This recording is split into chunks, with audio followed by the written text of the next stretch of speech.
And if it's anything like the breakfast we had, it should be a good one, I would imagine. Okay. Lunch is coming. That will be at 11, let's see, no, I'm sorry, at noon. At noon in Woodrow Wilson A. So we'll meet you for lunch at noon. All right. Good. Our final session here has to do with China. And I would preface this by saying I'm not presenting myself as a China expert per se. But I think anyone, any investor who is looking at the world must take China into account. So even if you are a generalist, as I like to describe myself, you need to have some understanding of the impact of China on your investments. It's one of those big factors. It's just as important as the Federal Reserve and corporate earnings and the various statistics we've talked about in the charts. China is a big one. You just cannot ignore it. So let's dive right in and try to dispel a couple of the popular myths about China.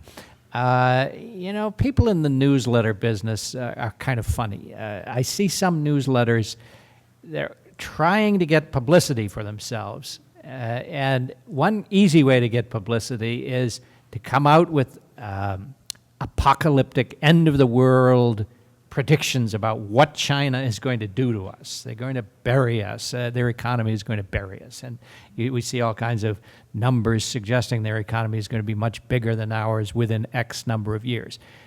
Maybe that will happen. Maybe it will not. It will happen if China continues to grow at the stupendous rate at which it has grown since 1978. 1978 is a very important turning point in China's history because that's when Deng Xiaoping agreed to loosen the controls that the Communist Party had over the Chinese economy. And as soon as you let people have some freedom to determine their own destiny, to run their own businesses, and especially when you come out with slogans like to be rich is glorious, people will take advantage of that kind of freedom, and the economy has exploded. But the caveat here, the reason I believe this is a myth, is that China is already slowing down. They claim to be growing at 6% real terms per year, 6 to 7%. The government does. But there's something very suspicious about that number because when they come out with the reports are always within a couple of fractions of, a couple of tenths of a percent of 6, 6.1, 6.2. It's kind of like a Bernie Madoff reporting system, It's always right around 6 and a fraction. Nothing grows at that smooth rate forever. So there's got to be a lot of falsified numbers coming out of China. The best numbers I've seen from private sources suggest that the growth rate there is now more like 3 to 4%, something like that. Faster than the USA, much faster than Europe, but not as fast as the government claims. So eventually China will become America's peer, but that may not happen even in my lifetime. But I think it will happen someday because they will continue to grow somewhat faster than our economy. The second myth, and this is one that really needs to be underlined, especially in these days when we're hearing a lot in the political sphere here in the United States about how easy it would be for the government to run this or run that or run this. Just look at how things have happened in countries where central planning has been put in place of the free market. Inevitably, you have huge inefficiencies, and you have that now in China with the large state companies that are inefficiently managed, have misallocated resources, and that's really what's been slowing down China's growth more than anything else, these huge inefficient state companies. And it's been the case in every country where central planning has been tried, whether you're talking about the Soviet Union in terms of total planning or even a country like People forget this. People forget this. When I was a young person, England, do you remember before Mrs. Thatcher? 1974, the coal miners went on strike and the country went black. There was almost they had blackouts all over the country. People were in the cold. The lights went off. Central planning does not work anywhere. And if anything, what central planning has done in China is to slow the country's growth and perhaps expose it to some risks of financial instability, okay? Another myth that I hear about from some newsletter editors or promoters is that China's buying guarantees higher gold prices. Well, you know, China has been a net importer of gold since long before the top in gold in 2011. Actually, every year since 2004, China has been a net importer of gold. And during the first part of that period, from 2004 to 2011, the price of gold went up. And after 2011, the price of gold went down, even though China continued to be a net importer of gold. So China alone is not going to push the gold price up or down. It will be other factors. And we can talk at length about what those factors might be, but it's not just that China is going to make the price of gold go up. There will be many more factors than just China. And then finally, the one that it kind of peeves me, and I must probably show some of my peevishness every once in a while about this issue. I'm sure you've gotten these email blasts from publishers saying that the Chinese currency was going to supplant the dollar any day now. There was going to, the Chinese yuan was going to be because it was being introduced as a reserve currency by the IMF last year, supposedly the dollar was going to collapse. Well, the dollar has not collapsed. In fact, the dollar is a little too strong for the comfort of the Federal Reserve, and the Chinese currency has kind of stabilized against the dollar this year, but has been basically in a downtrend for several years against the dollar. So there's no evidence whatsoever that the Chinese currency is about to supplant the dollar, especially since it's not a fully tradable and convertible currency. That's not going to happen. Now, what about the real concerns as opposed to the myths? China's debt to GDP ratio is a concern, and the threat to the world of an economic and financial contagion coming out of China is something that you cannot just laugh off. If China really hit a hard landing, it would undoubtedly affect us. We would feel it over here because there would be another downturn in demand for commodities, for oil, and for all of the commodities that the USA produces. And that would hurt us. And then furthermore, you would find that even demand for our imports, the things that we export to China, would also drop. And that is a concern. So here's just one of the charts I look at that makes me shake my head sometimes. The blue line is the growth in the Chinese economy, and this is as reported by the Chinese government. You can see since 2010, the year-to-year growth in the Chinese economy slowed way down around 7 according to the last number, or a little under 7 according to the last number that they reported in December. But so what, 6.8 or something like that. But the white line, which is the loans, bank loans, have just been trending up and up and up. It's been a sawtooth pattern, but up and up and up has been the long-term trend. So more and more bank loans, and the economy is growing slower and slower. Doesn't that sound sort of like the subprime era in the USA, where back in 05 and 06, when the economy was slowing down, and even the housing market was slowing down, but people were taking out more and more loans. Just not a good situation. And then if you look at the total debt burden in China, that baby blue line there at the top, the Chinese debt as a percent of GDP, total debt, is now up to 250% of GDP. A decade ago, it was only 150. So There's been a huge increase in debt, household, government, and corporate debt in China since 2006, 2007. And it's in the danger zone in the sense that, let's take a look at the next one.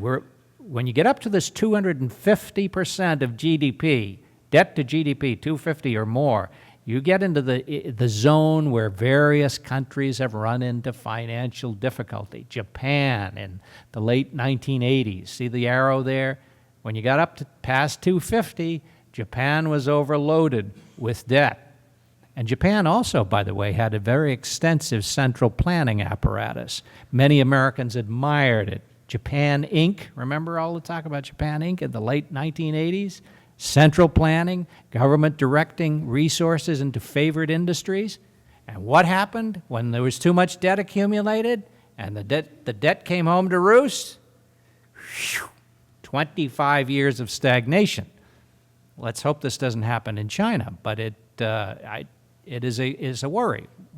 China is at the point where countries have gotten into trouble with too much debt. Spain, 250 was the slit your throat number for Spain in 2007 when they went over the edge, okay? So a number of countries, when they've passed 250% debt to GDP ratio, have run into serious financial difficulties. I worry about this with China. And then on top of everything else, they're getting older. China may be the first country that gets old before it gets rich. Look at that, 65 and older. This is what happens between 2010 and 2030. 2030 ain't that far away. What's that, 14 years from now? Between 2010 and do you see how the jaws open up in that alligator? The 65 and over skyrockets. The 20 to 24, the people that are just coming into the workforce, down, drops sharply because of the one-child policy that was enacted in the 1980s. And this is pretty much baked in the cake, something that China cannot get away from. Huge increase in dependency, old age dependency, a burden on the economy. So I worry about China. Now, we always give you the positive side of the story too, don't we? There is a way out. It's kind of a narrow path out, but there is a way out. And I think that we're seeing it already. It's starting to happen. This is a chart showing the service industry, what they call the tertiary industry in China. Agriculture is the primary. The secondary industry is construction and manufacturing. And then the tertiary industry is the service industry. So this is the growth of the service industry in China. And you can see that services have really taken off in China. Not nearly what it is in the USA. It's, I think we're about at close to 80% in the USA now, services as a percent of GDP. It's only 45 in China, but it's moving in that direction. So the economy is gradually rebalancing away from excessive reliance on heavy industry and more reliance on services. Well, we'll talk about who benefits from that. But remember, we were talking about, somebody asked about Disney and Shanghai. Didn't we hear that question? Yes, Shanghai Disney. Say, growth in services, growth in consumer affluence. This is the future of China. If you want to invest in China, you don't want to invest in somebody that's making steel, or even petrochemicals or things like that. I don't think China is going to have a real edge in those areas, coal mining or something like that.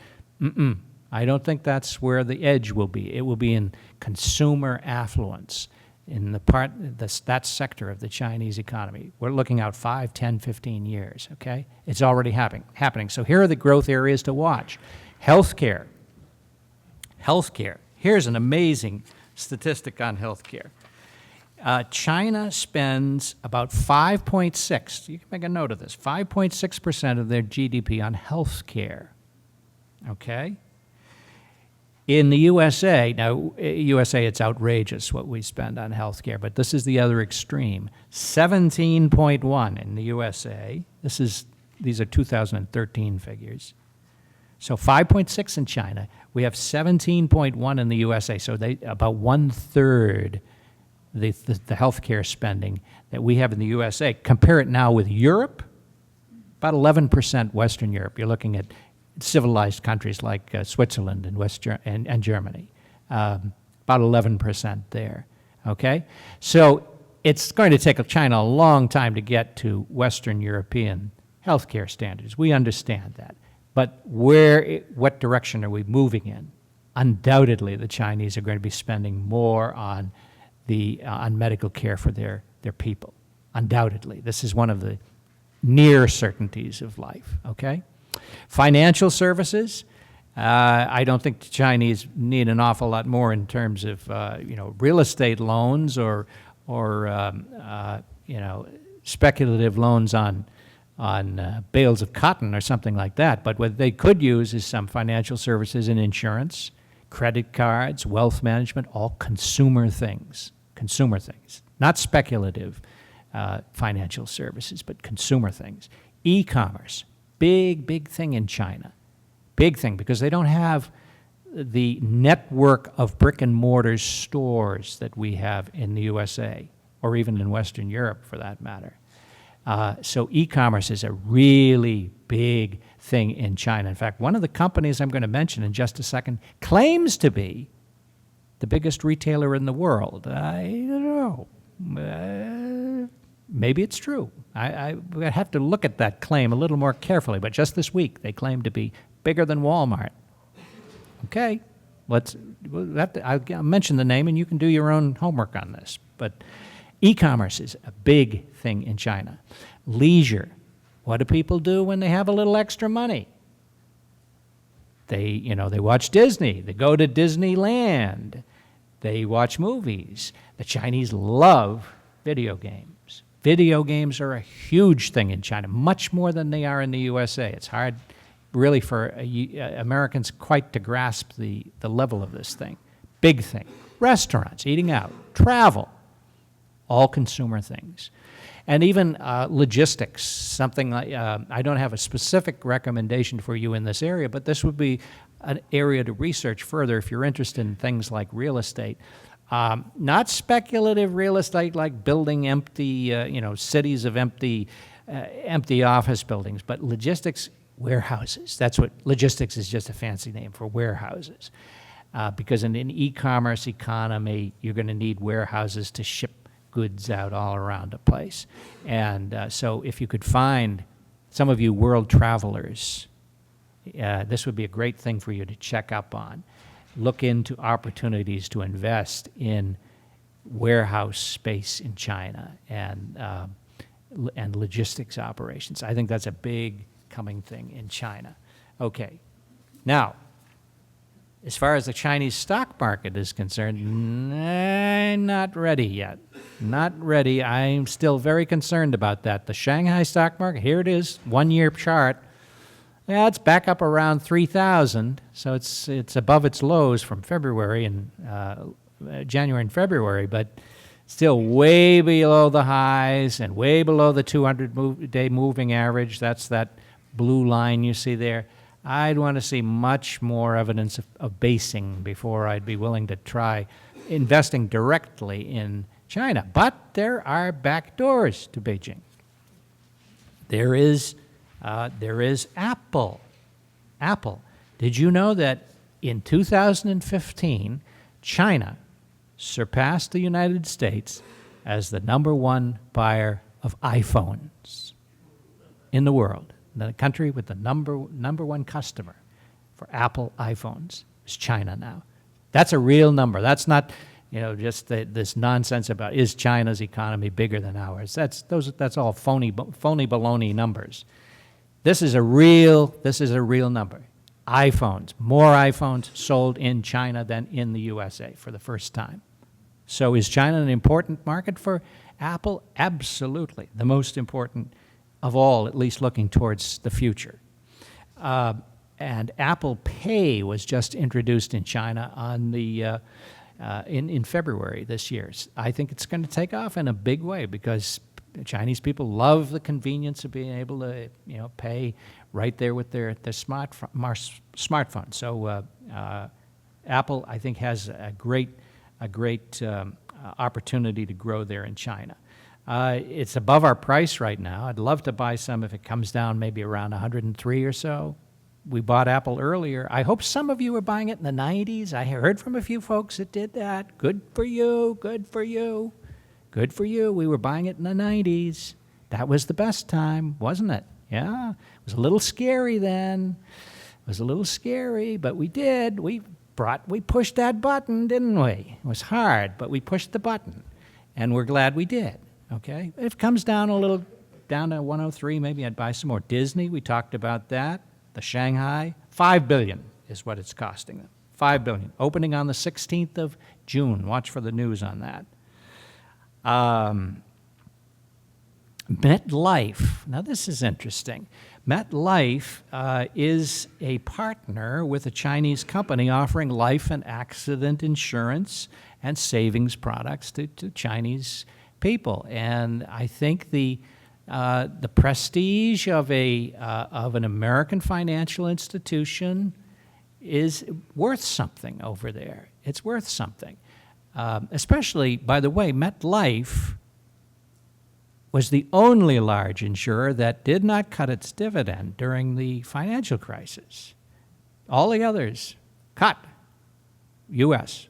All of them cut, the big ones. MetLife did not. So I think there's some financial strength there that will translate into sales over there. And China is a country that is underserved as far as things like insurance are concerned.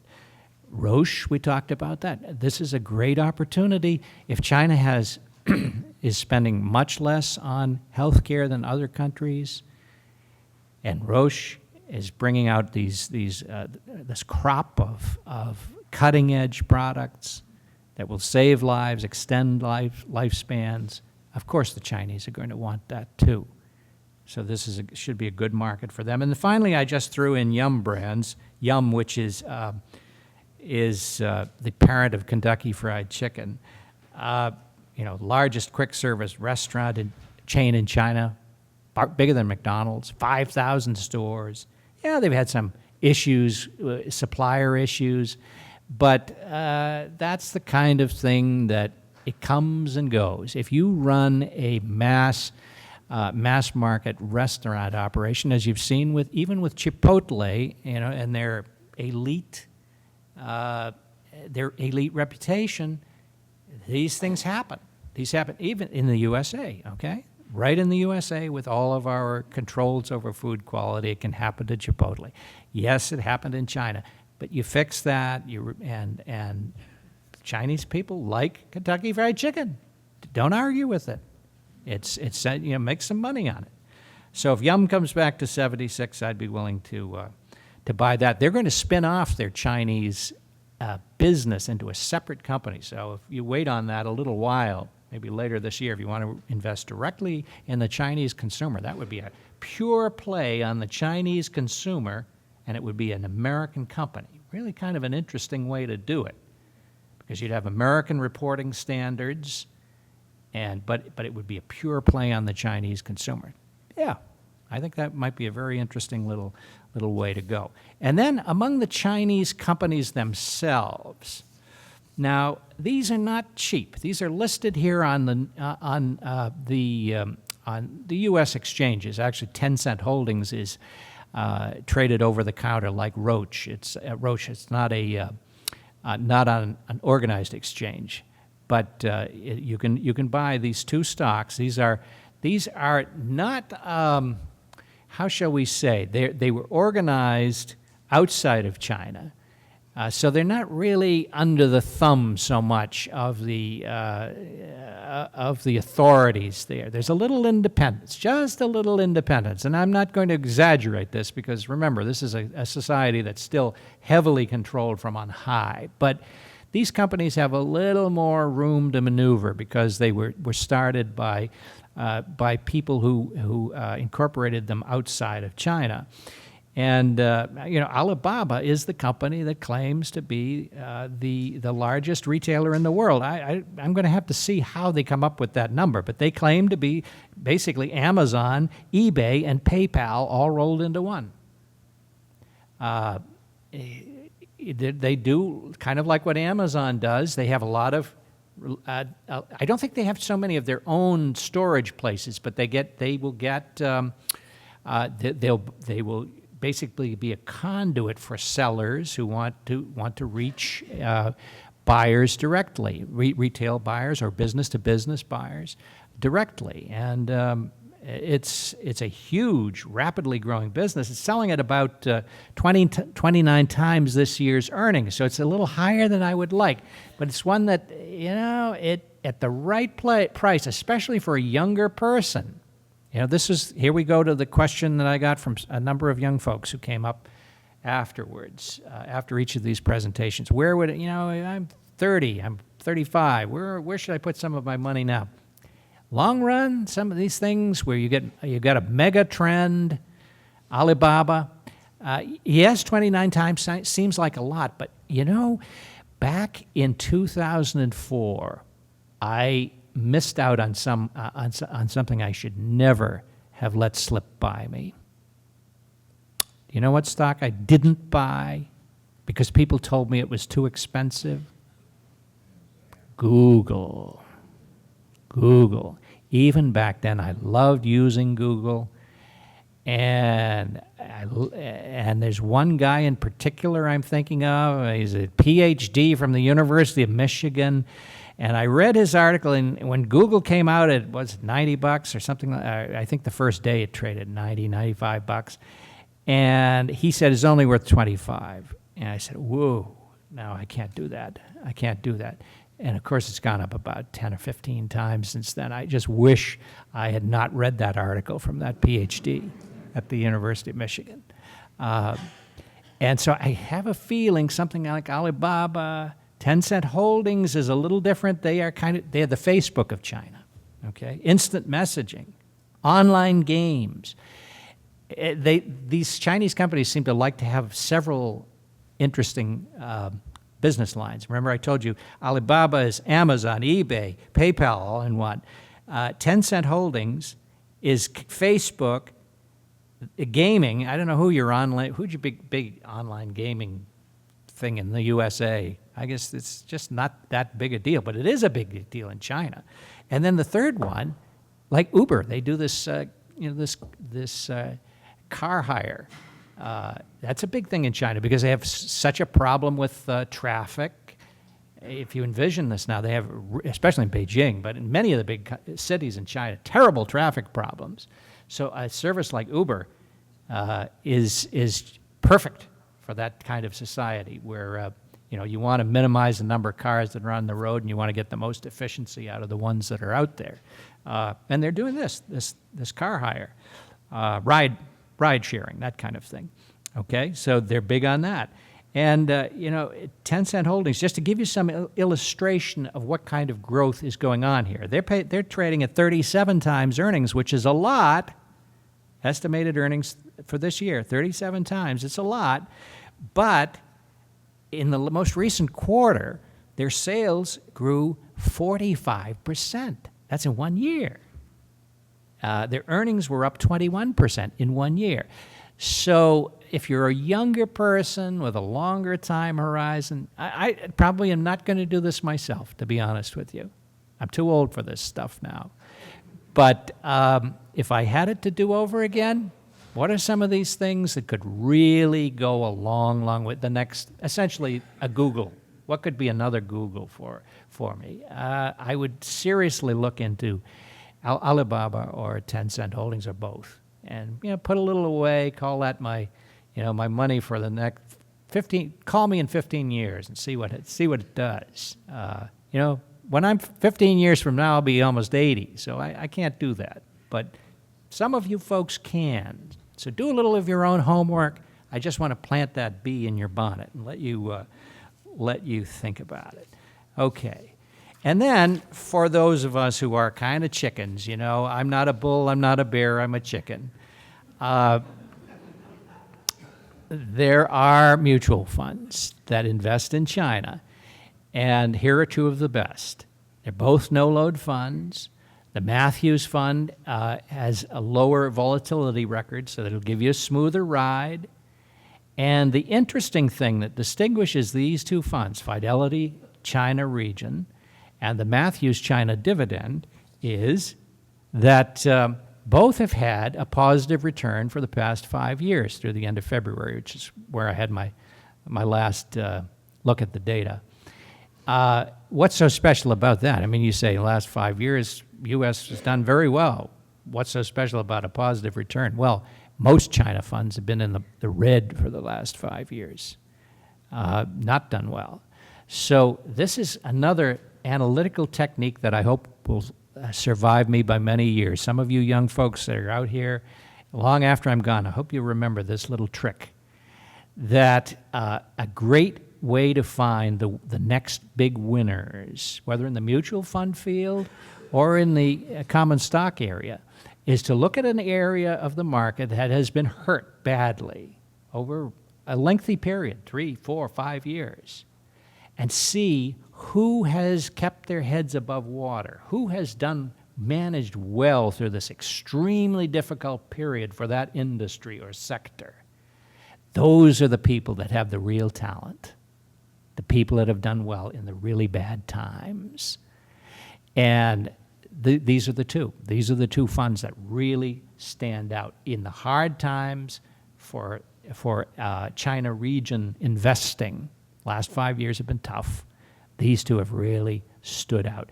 The China dividend, well, at least that gives you some assurance that you're getting a little income out of it. Okay, so you can forgive yourself for buying it by saying it pays something of a dividend. It's not a very high dividend, but the Matthews Dividend Fund does at least pay you some dividend in addition to the hoped-for capital gains. But those are two investments for chickens.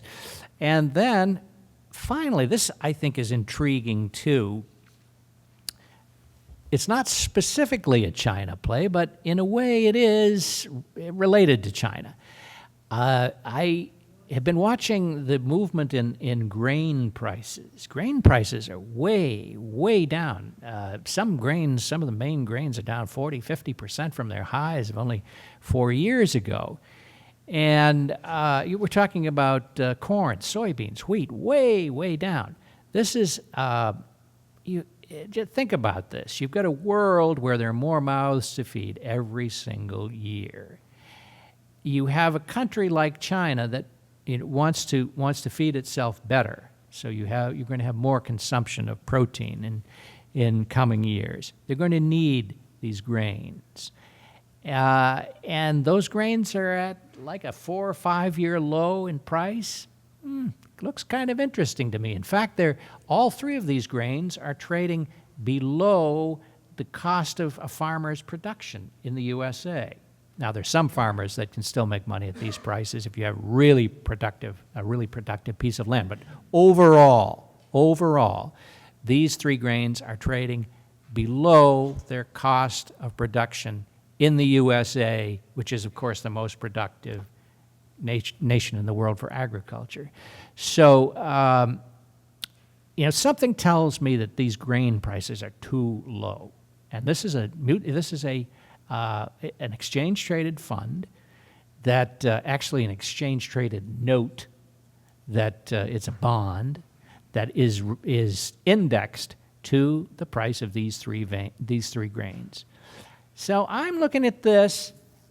Somebody was asking me, Omar, you were asking me what to do with all that cash I have in my IRA. I'm looking at this grains ETN because if I can make a profit on these grains, even if it's only like 3 months or 6 months, they have a nice bounce, 3 months, 6 months, have a short-term capital gain. Inside of an IRA, I won't pay a dime of taxes on that. So I'm looking at this from my IRA. Maybe I'll put a little money into this thing, okay, at the right price. Now, the price I'm looking at is $29.50. So I'm watching this. If it comes down around $29.50, I think I would like to own some of these grains. I'm not going to go nuts over it, but I think grains are too low. There are too many people that need to be fed, and if the farmers are losing money on it, we know already that they're starting to cut back planting acreage. At some point, this process reverses, just like the crash in oil. It has to reverse. Cut back production, prices go back up. You've seen it happening in oil in just the last 8 weeks. It's got to happen again in grains at some point. So I buy at $29.50, maybe set a reasonable stop in case I'm wrong, like 8, 10% below my entry price. Maybe take a profit if it's up 15% in 6 months, 20%, something like that in 6 months. Something I could do inside my IRA and not have to pay any taxes if I had a nice gain on it. So that's an indirect China play. Well, great. I hope I've given you a lot to think about, not only about China, but all these subjects that we've talked about this morning. But we'll take questions in just a second, but I will leave just one thought for you, and that is I hope you will go home and do some of your own thinking about these things. I don't expect you to follow my model portfolios to the letter. Your situation is unique. You need to adjust things, tailor things to your own situation. You'll take some of these ideas, you'll work on them, you'll say, maybe you'll look into these Chinese stocks and you'll say, I have a third one that's better than the two that you've mentioned. Wonderful. I hope you'll do that and come back and tell me in a few years that, I heard you talk about Tencent Holdings and Alibaba, but I bought something else and it was even better. And you know what I'm going to say to you? Wonderful. I stimulated you to think.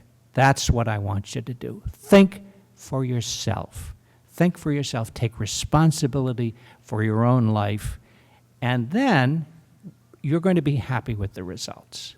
You're going to be happy with the results because you can own what you have done as your work and not just Richard Band's work.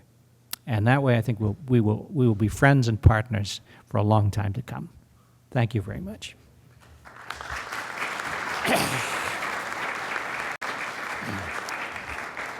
Why don't we take just a few more questions? We have to, I guess we're supposed to vacate at 11:45. So we'll do that, and if anyone needs to leave for whatever purpose, you won't hurt my feelings. But we have lunch at 12, right? Hi, Richard. I'm wondering how what's going on in the South China Sea, in the expansion of China into the South China Sea and the land grab that's going on is affecting your consideration with regard to investing into China. Yes. I think China's increasing militarism is an alarming thing. And it's alarming not only to U.S. defense planners, but even more so to defense planners in the countries immediately joining China. It could be, there are several possibilities here. It could be the sign of a very negative development that eventually leads the United States and perhaps some of its allies into a direct conflict with China. That's one possibility. Possibility B could be that we're seeing saber rattling by an elite that may be growing more and more insecure in its position in China. And the analogy I would draw is to the Soviet Union in the late 1970s and early 1980s, where there was a lot of talk about building new missile systems to threaten Western Europe. And eventually, when sufficient pressure was put on by the United States, things rapidly changed there. In fact, the whole system changed almost overnight.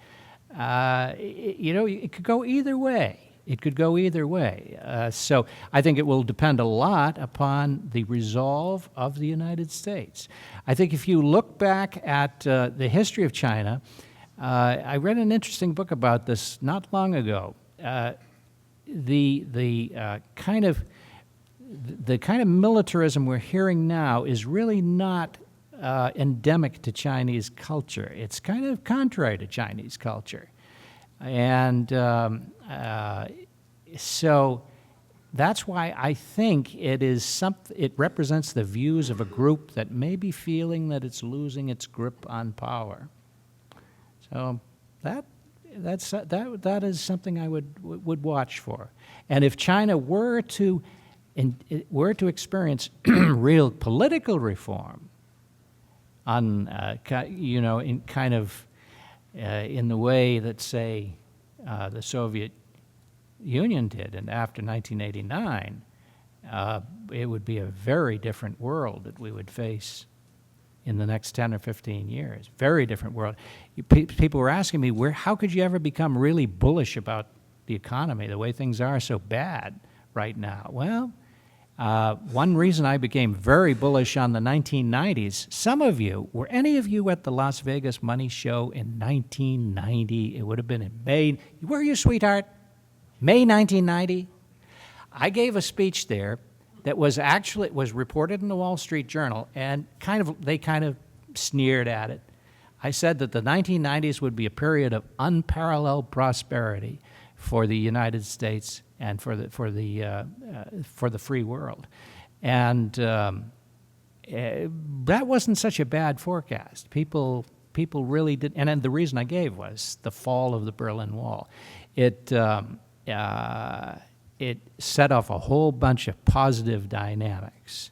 So I wouldn't rule that out. And you don't get those positive dynamics unless somebody pushes a little too far and gets pushed back. That's what we need to see, if there's some pushback on the part of the United States and its allies. Watch that. Is there another Reagan in our future? I guess that's my question. Back to you. Yes. I'd like to hear more of your reasons on putting HSBC on your total return portfolio, please. Yes. Well, HSBC, I think it would not be one of my top buys at the moment because they are struggling with some issues more related to Europe than China. Actually, their operations in Asia are doing quite well, but the British regulators in particular are imposing more and more strict regulations on the banks over there. And that has hurt Barclays too, which is another one that we've recommended. And the European continental banks have been hurt even more. Credit Suisse and Deutsche Bank have both been hammered, absolutely hammered. The Spanish banks have been hurt. So as far as HSBC is concerned, I think I would leave that for now until I saw, if I hold it, I do hold it. I have a substantial position in HSBC. It pays a good dividend. They keep saying the dividend will hold. They pay it every quarter. So far, it has not been dropped. So I'm going to give them a little more time. But if you're coming to the plate for the first time, I would say probably I would buy U.S. banks before I would buy British or European banks right now, because of the severe litigation problems they're having now. The British regulators have been very tough on their local banks, even more so than ours. And it's at some point it becomes counterproductive, and I think it may be turning counterproductive in the case of Barclays and HSBC. So I own both of them. I'm at a loss in both stocks, and I'm not adding to them right now. But I'm still thinking there may be a turnaround. So I haven't sold them yet. I'll let you know though if it gets worse, we'll bite the bullet. But I'm still hoping there is a chance to turn those two around. Good. Are we exhausted by now? Pretty close to it. I think there's one lone hand back. Oh, boy, there's a few more. People have not given up yet. I have not bludgeoned you into submission yet. Can you return to your original story of the slowdown with China? How would you contrast it with Japan's experience? Because I remember in the 70s and 80s, same kind of stories, Yes. even stronger maybe, that Japan was going to outpace us. Yes, yes. And China. Japan's central planning was not nearly as heavy-handed as China's That's is. a good question. What about the Japan-China analogy? And I think the analogy does hold to the extent that the attempt by the Japanese authorities to direct the flow of credit into certain favored industries really has hurt them for a long, long time. Now, other things were at work there that I think made the Japanese situation more severe than China's will be. You have, first of all, a really tough demographic situation in Japan, where they're aging much more rapidly even than the Chinese will age. And you have essentially no natural resources in Japan. So that, the demographic and the natural resource problem, I think, has made the issue even more severe. But it is, the analogy is troubling. There is no question. The analogy is troubling. And if the Chinese do not succeed in moving towards a more well-balanced economy, then there could be a big implosion, a big one. Now, on the positive side, they recognize the problem. Can they act on it? The Japanese really didn't recognize the problem. I mean, they've never admitted the problem. Even now, they don't admit the problem. So at least the Chinese government recognizes that it has misallocated resources and needs to be more responsive to the consumer. That's positive. That's positive. You can't solve a problem until you recognize that the problem exists, and so they have at least done that. But yes, these are all things we have to watch out for, and that's why I watch the Shanghai Stock Index. If that thing goes through the floor again, I worry about that. I might have to back off on my optimistic view. You have to watch these things. If you have to admit that conditions can change. This is a problem investors always have. They won't admit that conditions have changed. You have to be ready to see that. Good. Let's see. Where are we here? Well, why don't we try one more? I think everybody's pretty much exhausted, but I will remain afterwards if any would like to come up forward and just talk some more. If you have more questions, we'll take just one more from the floor, then we'll dismiss. And if others just cannot break away, we'll just come on up here and we'll Thank talk. you, Mr. Bann. Yes. This is rather a tail risk question, so to speak. What is your take on the belligerence of North Korea and their saber-rattling, so to speak? It's been going on for a long time, and we've seemed to have been able to Yes. handle it. Yes. Going forward, Yes. what's your take on it? Thank you. The North Korea, what about the North Korea tail risk? Actually, coming back to the question we had over here about China's belligerence, I think North Korea is actually, from a financial standpoint, is a bigger risk.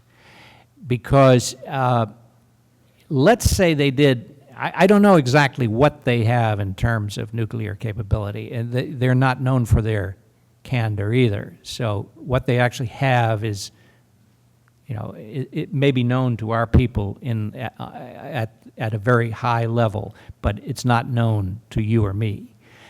But let's say, for sake of argument, that they do have a nuclear weapon that really could reach some of these big population centers. And let's say, for some reason, they did use it. That would be the kind of shock that would hit the markets like the Nazi invasion of France in 1940. World War II had been going on for about 9 months, And they called it the phony war during those first 9 months because nobody could really believe that the Germans would actually march into France. People were thinking it would stop before that. Something would happen to stop it before that. But in May of 1940, Hitler invaded through the Low Countries and was in Paris in a matter of days. Nobody was expecting that. And the stock market in the USA collapsed. There was a huge, huge drop in stocks. It was actually a good buying opportunity, but you needed nerves of steel to take advantage of it. I think something like that is probably what would happen. If they launched an attack on Yokohama or something like that, there would be a big reaction, just as there was after 9/11. It would be a 9/11 type of event, and that we would need to react very quickly to that to move into a more defensive position, if we even had an opportunity to. That too is a problem. The communications are so instantaneous now. In 1940, you had a couple of days before the markets fully grasped what was going on. Now you don't. You don't have minutes. So yes, that is something you put your eye on, but you cannot actually hedge against something like that other than by always having your assets spread among a number of different things, enough cash, some gold, some bonds. You can't have everything in equities. You're certainly not going to have everything in foreign equities. You're going to have mostly in U.S. equities, I would say, to protect against an event like that. I don't think they're going to be able to reach San Francisco, do you? No, I don't think they're going to reach San Francisco, but they could reach some sites in Asia, perhaps.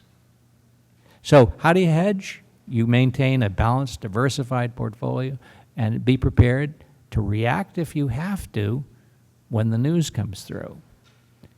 But let's hope and pray that's not the way the world goes. I have to believe that we're in the twilight of the dictators. I think we're facing some other issues with smaller terror groups that will, non-state controlled terror groups that are going to be a problem for quite some time to come. But I think we are in the twilight of the dictators. Good. Thank you. Let's go to lunch.